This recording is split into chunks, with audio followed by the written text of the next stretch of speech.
This is Travis with Pro Caliber Motorsports, and today we're going to talk about avalanche safety. There really are four factors you need to consider when thinking about avalanche safety. The first is the terrain that you're riding. The second would be the snowpack.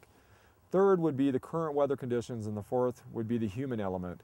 So as far as terrain, what you need to think about is where avalanches typically happen, and most of the time that's on slopes that are wide open without any trees, rocks, and that are typically 35 to 45 degree slopes. So if you're riding an area that has an exposed slope like that, that's something to keep in mind, especially if the snowpack conditions have changed radically recently. There's basically two types of avalanches, a loose snow avalanche and a slab avalanche.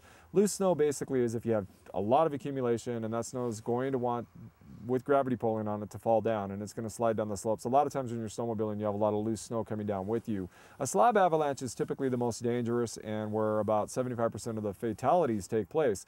With a slab avalanche, what you have basically is a condition where you have different layers of snow and they don't bond together very well. So if you've had radically changing weather over, say, a week period, what you'll find is that if you get on that 35 to 45 degree slope, it's wide open, and one layer of snow will release on top of the other layer, and that's where you find your biggest avalanches and, again, your most dangerous situations. Should you find yourself caught in an avalanche, what you want to do is you want to try to swim, try to stay above the snow. You can actually kind of swim with the avalanche. Obviously grab a rock or a tree or something to keep you from winding up at the bottom of the avalanche where you may find yourself buried.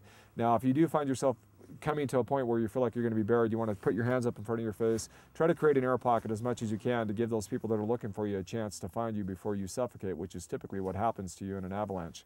And most importantly, if you're with somebody that gets caught in an avalanche, have an avalanche probe, a shovel, some markers, and try to mark where the person was last seen. Try to get them recovered as soon as possible. Every second counts, and also send somebody to get help. Call 911 if you have your cell phone with you. So avalanche safety really begins with common sense, knowing your conditions, knowing the terrain, and being prepared with the right equipment.